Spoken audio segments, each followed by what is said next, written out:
Living on an island country like Singapore and being surrounded by water has at least one advantage: we are never far from the sea and the beach. As for me, I live in Bedok, just one bus away from Changi Beach. Changi Beach had the reputation of being the biggest and most beautiful beach in Singapore. This is not true anymore because the beach is now much smaller. Most of it had to be sacrificed to make way for our fabulous Changi Airport. My trip to the beach is almost weekly. The last time I went there was exactly 1 week ago. I alighted at Changi Village to buy some refreshments and then walked to the beach. It was a Saturday and the usual noise of excited children greeted me.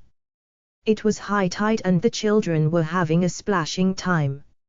I looked up at the volunteer lifeguard's post. A lifeguard sat there, his eyes fixed on the group of children. I looked at the beach. There were a few people lazing around. A family was busy putting up a tent. Everyone was giving a hand. They were having a hard time, fighting against the strong wind but obviously enjoying themselves too. Then I saw an unusual sight. There was a group of teenagers having a barbecue in broad daylight. I was quite sure that this primitive form of cooking was only done at night.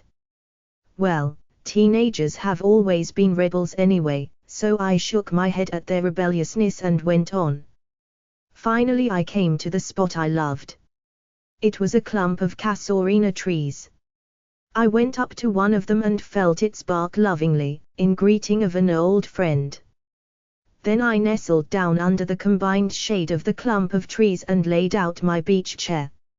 I took out my copy of The Old Man and the Sea and flipped the pages. I loved to read by the beach, though I know that many people would probably go to the beach for 100 other reasons.